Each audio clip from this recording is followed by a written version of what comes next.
আসসালামু আলাইকুম। আমার প্রিয় তৃতীয় শ্রেণী ক্ষুদে শিক্ষার্থীরা, আশা করি তোমরা ভালো আছো, নিরাপদে আছো। আমি অগ্রণী স্কুল অ্যান্ড কলেজের সহকারী শিক্ষক রুমানা বেগম তোমাদেরকে আমার প্রাথমিক বিজ্ঞান ক্লাসে স্বাগত জানাচ্ছি। প্রিয় শিক্ষার্থীরা, আমাদের আজকের ক্লাস শুরুর আগে চলো আমরা একটি পরীক্ষা করি। পরীক্ষাটি এরকম, আমরা সবাই আমাদের নাকটি আমাদের হাত দিয়ে এরকম চেপে ধরে রাখবো।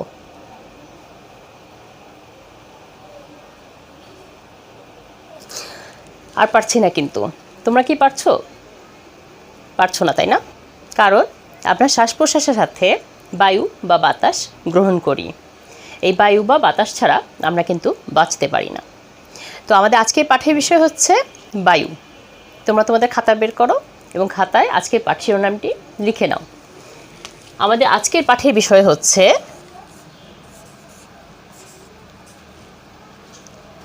বায়ু। আর এটি তোমাদের বইয়ের 36 পৃষ্ঠা রয়েছে এবং এটি আমাদের ষষ্ঠ অধ্যায়। তো ষষ্ঠ অধ্যায়ে রয়েছে বায়ু। বায়ু ছাড়া কিন্তু আমরা একদম বাঁচতে পারি না। আমাদের চারপাশেই কিন্তু বায়ু রয়েছে, আমরা দেখতে পাই না কিন্তু অনুভব করতে পারি, তাই না? বায়ু অনুভব করার জন্য তুমি যদি তোমার হাতটি এইভাবে নাড়ো, তাহলে তুমি কিন্তু বুঝতে পারছো যে তোমার চারপাশেই বায়ু রয়েছে। তো তোমাদের বইতে এই বিষয়ে কী রয়েছে চলো দেখে নিই। শিক্ষার্থীরা, তোমরা নিশ্চয়ই এরই মধ্যে তোমাদের পাঠ্য বইটি বের করেছো। আমাদের আজকের পাঠের বিষয় হচ্ছে অধ্যায় 6, পৃষ্ঠা নম্বর 36। আর আজকের ক্লাস থেকে তোমরা যা শিখতে পারবে: পরিবেশের অপরিহার্য উপাদান বায়ু সম্পর্কে জানতে পারবে, বায়ুর ব্যবহার বর্ণনা করতে পারবে, বায়ুর গুরুত্ব ব্যাখ্যা করতে পারবে, বায়ুর উপাদানগুলো সম্পর্কে ধারণা লাভ করতে পারবে। তো আমাদের আজকের পাঠের বিষয় হচ্ছে বায়ু।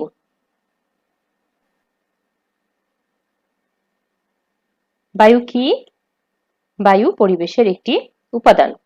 আর বায়ু আমাদের কেন প্রয়োজন? উদ্ভিদ এবং প্রাণীর বেঁচে থাকার জন্য বায়ু প্রয়োজন। উদ্ভিদ এবং প্রাণী উভয়েরই বেঁচে থাকার জন্য বায়ু প্রয়োজন। আমাদের চারপাশেই কিন্তু বায়ু রয়েছে। আমাদের চারপাশে বায়ু থাকলেও বায়ু আমরা দেখতে পাই না।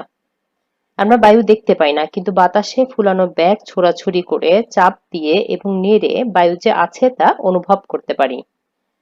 পানির ভিতরে ব্যাগ থেকে বায়ু ছেড়ে দিলে বুদবুদ হয়ে উপরে উঠে আসে। হাত পাখা ব্যবহার করে আমরা বায়ুর উপস্থিতি অনুভব করি। আমরা জানি আমাদের চারপাশে বায়ু আছে, কারণ বাতাসে গাছে ডালপালা ও পাতা নড়ে। আর কোন কোন অবস্থা আমরা বুঝতে পারি আমাদের চারপাশে বায়ু আছে? একটি পরীক্ষা দেয়া আছে, যে পরীক্ষাটি করলে তুমি কিন্তু বুঝতে পারবে যে বায়ু আছে। পরীক্ষাটি কিভাবে করবে? একটা পলিথিন ব্যাগ বায়ু ভর্তি করে ব্যাগের মুখ সুতা দিয়ে বাঁধো। বায়ু ভর্তি ব্যাগটি ছুঁড়ে দাও, চাপ দাও, আঘাত করো এবং নড়াচড়া করো। দেখো, এই যে ছবিতে দেওয়া আছে, একটি পলিথিন ব্যাগের মধ্যে বায়ু ভরে সেই ব্যাগের মুখটি সুতা দিয়ে বেঁধে ব্যাগটি ছুঁড়ে দিচ্ছে। এই যে ছোট্ট একটি মেয়ে, তোমাদের মতো ছোট্ট একটি মেয়ে, সেই মেয়েটি ব্যাগটি ছুঁড়ে দিচ্ছে, চাপ দিচ্ছে, নাড়াচাড়া করছে। এভাবে তুমি তোমার হাত অথবা শরীরে কি অনুভব করো তা বর্ণনা করো। তুমি নিশ্চয়ই চাপ অনুভব করবে, কারণ ভেতরে কিন্তু বায়ু আছে, ব্যাগের ভেতরে বায়ু আছে। পাশের চিত্রের মতো বায়ু ভর্তি ব্যাগটি পানিতে ডোবাও। এখানে দুটি কাজ দেওয়া আছে। একটি কাজ হচ্ছে এরকম ব্যাগটি বায়ু ভর্তি করে নাড়াচাড়া করবে। আরেকটি কাজ হচ্ছে এই যে পাশে যে ছবি দেওয়া আছে, এই ছবির মতো করে একটি ব্যাগে বায়ু ভর্তি করে ব্যাগটি পানিতে ডোবাবে। এরপর কি করবে? সুতা দিয়ে বাঁধা ব্যাগের মুখ খুলে ব্যাগ থেকে বায়ু বের করে দিবে। পানির ভিতরেই সেই ব্যাগ থেকে বায়ু বের করে দিবে। আর তুমি যা দেখেছো বর্ণনা করো। তুমি অবশ্যই এই পরীক্ষাটি বাসায় করবে, তাতে তুমি বায়ুর উপস্থিতি বুঝতে পারবে।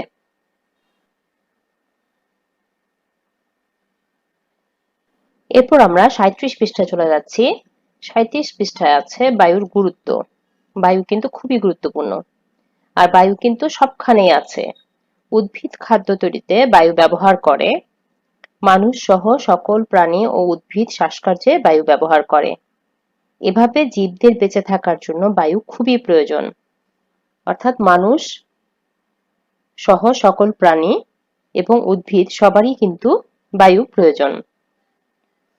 বায়ু কি কি কাজ করে থাকে চলো আমরা একটু দেখি। Air is all around us.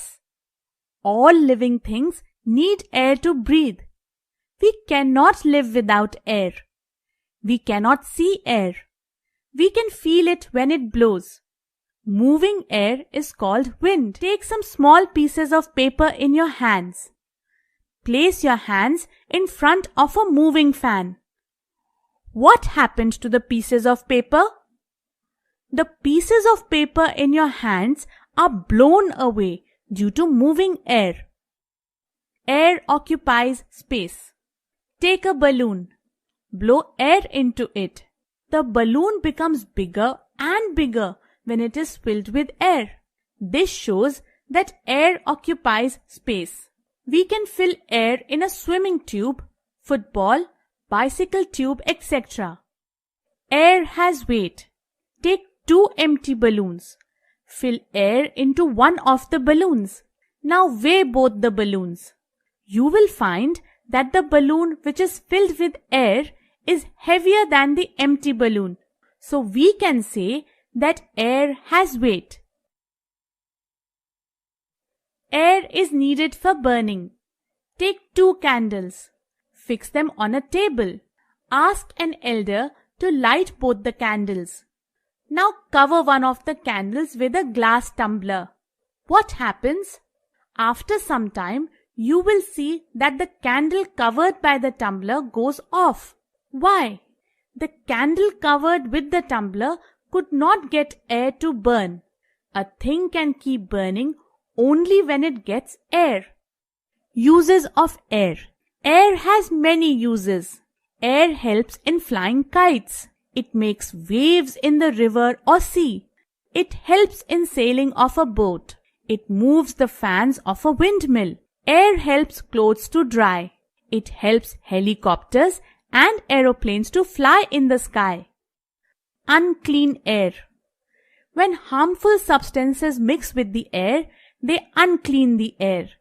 This is called air pollution. We need clean and fresh air to breathe. Breathing unclean air can make us ill. Harmful effects of unclean air. It can cause breathing problems like asthma. It can cause headaches and dizziness. Pollution also harms plants and animals. Steps taken to keep air clean. We should not cut down trees because trees give us clean and fresh air and oxygen. We should plant more trees. We should not burn garbage. We must throw the decomposable garbage in a compost pit. আমরা অনেক কাজে বায়ু ব্যবহার করে থাকি তাই না? তোমরা দেখলে সাইকেলের চাকায়, গাড়ির চাকায় বা সুইমিং টিউবে আমরা বায়ু ব্যবহার করি। আমরা বেলুন ফোলাতে বায়ু ব্যবহার করি। বায়ু ব্যবহার করে উইন্ডমিল ঘোরে। আর কি কি ব্যবহার রয়েছে? মানুষ বিভিন্নভাবে বায়ু ব্যবহার করে। সাইকেল ও গাড়ির চাকায় বায়ু ব্যবহার করা হয়। নৌকা পালে বাতাস ব্যবহার করে পানিতে চলাচল করে। গরম লাগলে বায়ুর সাহায্যে আমরা শরীর ঠান্ডা করি। দেখো নৌকার ছবি দেওয়া আছে।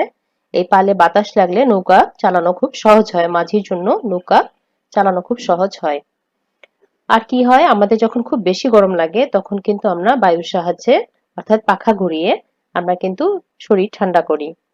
এছাড়াও এখানে উইন্ডমিলের ছবি দেওয়া আছে, দেখো বায়ু প্রবাহ উইন্ডমিলের চাকা ঘুরিয়ে বিদ্যুৎ তৈরিতে সহায়তা করে।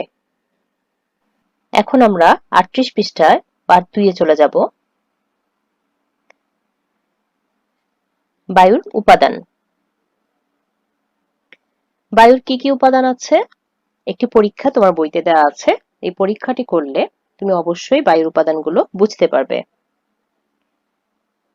এই জন্য যা যা তোমাকে করতে হবে, ঢাকনাওয়ালা দুটি কাচের বোতল নিতে হবে, মোমদানিতে বসানো দুটি ছোট মোমবাতি, আগরবাতি ও দিয়াশলাই বাক্স দরকার হবে।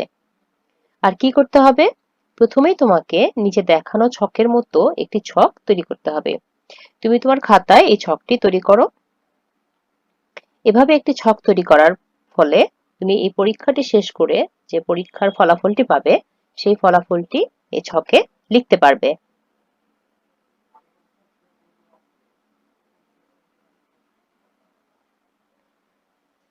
এই পরীক্ষণটি অবশ্যই বড় কারো সহায়তা নিয়ে করবে। বাবা অথবা মায়ের সহায়তা নিয়ে তুমি পরীক্ষাটি করবে, কখনোই একা এই পরীক্ষাটি করবে না। বোতল দুটির ভিতরে তলদেশে মোমবাতি বসাও। দেখো ছবি দেওয়া আছে, ছবিতে এভাবে দুটি কাচের বোতলের ভিতরে মোমবাতি এভাবে বসাতে হবে।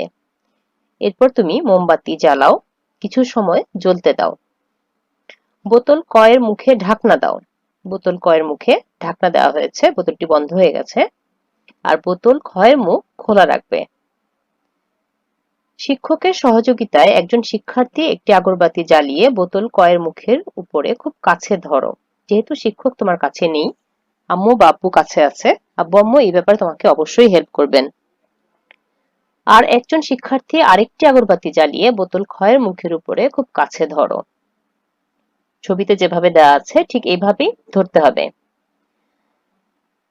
এখানে সতর্কতা দেওয়া আছে, দেখো মোমবাতি জ্বলার সময় বোতল এবং মোমবাতি ধরবে না।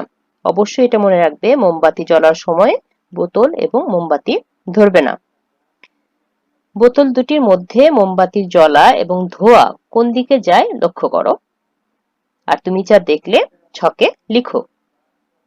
এই পরীক্ষাটি করার পরে আমরা যা পেয়েছি, বায়ুর কি কি উপাদান আছে আমরা সেই উপাদানগুলো আমরা এখানে পেয়েছি। এখানে বোতল ক্ষয়ের ছবিটি দেওয়া আছে, দেখো বায়ু বোতলে ঢুকতে পারে, বায়ু বোতল থেকে বের হতে পারে। এ হচ্ছে বোতল খ, এবং ভিতরে মোমবাতি জ্বলছে। মোমবাতি জ্বলতে থাকার জন্য বায়ুর প্রয়োজন।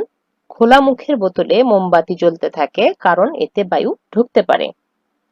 বাতাসে বিভিন্ন ধরনের গ্যাস রয়েছে।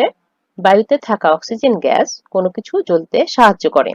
মনে রাখবে, বায়ুতে থাকা যে অক্সিজেন গ্যাস, এই অক্সিজেন গ্যাস হচ্ছে বায়ুর একটি উপাদান। এই অক্সিজেন গ্যাস কোনো কিছু জ্বলতে সাহায্য করে। আর বোতল কতে কি ছিল? বায়ু বোতলে ঢুকতে পারে না, আর বায়ু বোতল থেকে বের হতেও পারে না, যার ফলে বন্ধ বোতলের ভিতরে মোমবাতি জ্বলে থাকতে পারে না। বন্ধ মুখের বোতলে মোমবাতি নিভে যায় কারণ বোতলের বায়ুর অক্সিজেন মোমবাতি জ্বালাতে ফুরিয়ে যায়। বোতলের ভেতরে বাতাসে তখন আরেকটি গ্যাসের পরিমাণ বেড়ে যায়, তাকে বলে কার্বন ডাই অক্সাইড। তোমরা নিশ্চয়ই গ্যাসগুলোর নাম শুনেছ আগেও। কার্বন ডাই অক্সাইড কোনো কিছু জ্বলতে সহায়তা করে না। মনে রাখবে, কার্বন ডাই অক্সাইড গ্যাস কোনো কিছু জ্বলতে সহায়তা করে না। এছাড়াও বায়ুতে বিভিন্ন গ্যাস রয়েছে, যেমন নাইট্রোজেন রয়েছে, অক্সিজেন, কার্বন ডাই অক্সাইড, জলীয় বাষ্প ইত্যাদি থাকে। আমরা এতক্ষণ যে আলোচনা করলাম, এই আলোচনা থেকে কিছু শূন্যস্থান পূরণ তোমাদেরকে করাবো। দেখো, বায়ু পরিবেশের একটি উপাদান। বায়ু পরিবেশের একটি উপাদান। আজকের পার্ট 1 এবং পার্ট 2, এই দুটো পার্ট থেকে, অর্থাৎ 36 পৃষ্ঠা থেকে 39 পৃষ্ঠা পর্যন্ত যা আছে, এই রিডিং খুব ভালো মতো পড়বে এবং এই রিডিং থেকে তোমরা এরকম শূন্যস্থান খুঁজে বের করে শূন্যস্থান তৈরি করবে। আমি কিছু শূন্যস্থান তোমাদের সুবিধার জন্য তৈরি করে দিয়েছি। 1 নম্বরে লিখো, বায়ু পরিবেশের একটি উপাদান। উদ্ভিদ এবং প্রাণীর বেঁচে থাকার জন্য বায়ু প্রয়োজন। উদ্ভিদ এবং প্রাণীর বেঁচে থাকার জন্য বায়ু প্রয়োজন।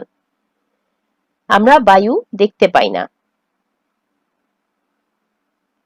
4, পানির ভিতরে ব্যাগ থেকে বায়ু ছেড়ে দিলে বুদবুদ হয়ে উপরে উঠে আসে। 5, হাত পাখা ব্যবহার করে আমরা বায়ুর উপস্থিতি অনুভব করি। 6, বায়ু সবখানেই আছে। 7, উদ্ভিদ খাদ্য তৈরিতে বায়ু ব্যবহার করে। তোমরা নিশ্চয়ই লিখে নিয়েছো।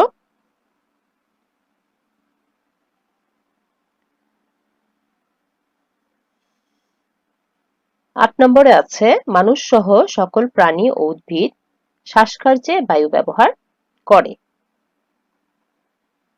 9, মানুষ বিভিন্নভাবে বায়ু ব্যবহার করে। 10, সাইকেল ও গাড়ির চাকায় বায়ু ব্যবহার করা হয়। 11 নৌকা পালে বাতাস ব্যবহার করে পানিতে চলাচল করে। 12 গরম লাগলে বায়ুর সাহায্যে আমরা শরীর ঠান্ডা করি। 13 বায়ু প্রবাহ উইন্ডমিলের চাকা ঘুরিয়ে বিদ্যুৎ তৈরিতে সহায়তা করে। 14 মোমবাতি জ্বলতে থাকার জন্য বায়ুর প্রয়োজন।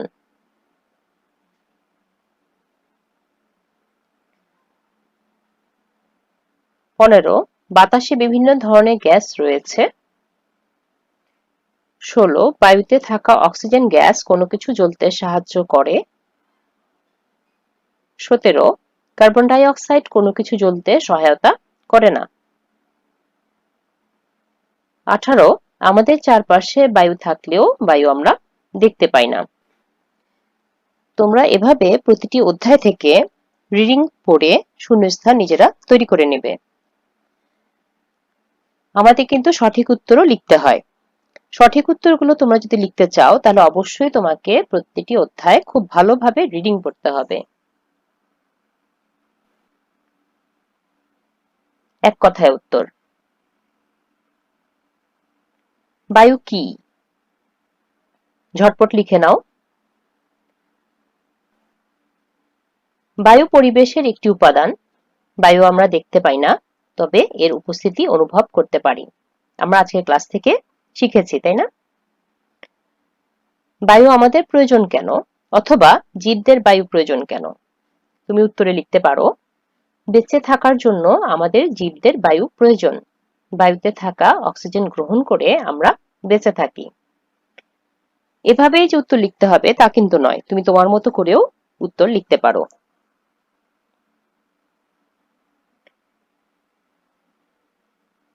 3 নম্বর প্রশ্নটি দেখো, উদ্ভিদ কিভাবে বায়ু ব্যবহার করে, অথবা বায়ু উদ্ভিদের কি কাজে লাগে?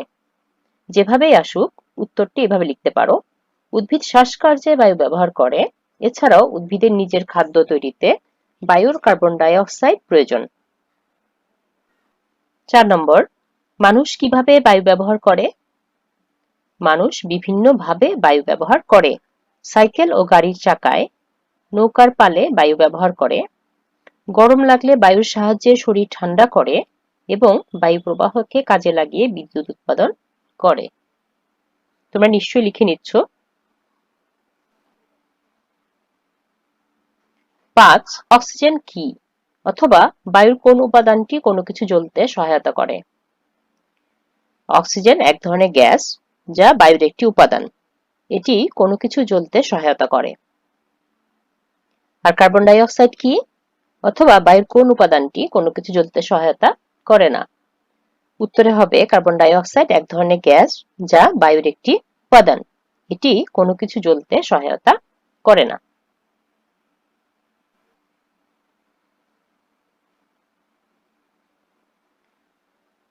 আমাদের চারপাশে বায়ু আছে এমন 3টি উদাহরণ দাও, অথবা আমরা কিভাবে বায়ুর উপস্থিতি বুঝতে পারবো?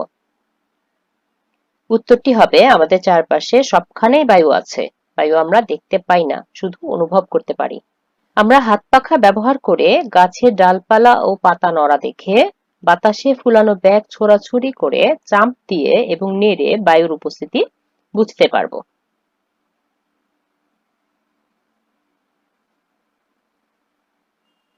এবার বাড়ির কাজের পালা। বাড়িতে শুধুমাত্র খেলাধুলা করলেই চলবে? পড়তে হবে না? অবশ্যই প্রতিদিনের পড়া প্রতিদিন শিখে নিবে। আর তোমাদের বাড়ির কাজ হিসেবে আমি দুটো পরীক্ষণ দিয়েছি। তোমাদের বইয়ের 36 পৃষ্ঠা এবং 38 পৃষ্ঠায় দুটি পরীক্ষণ রয়েছে। তোমরা অবশ্যই বড় কারো সহায়তা নিয়ে বাড়িতে এই পরীক্ষা দুটো করবে।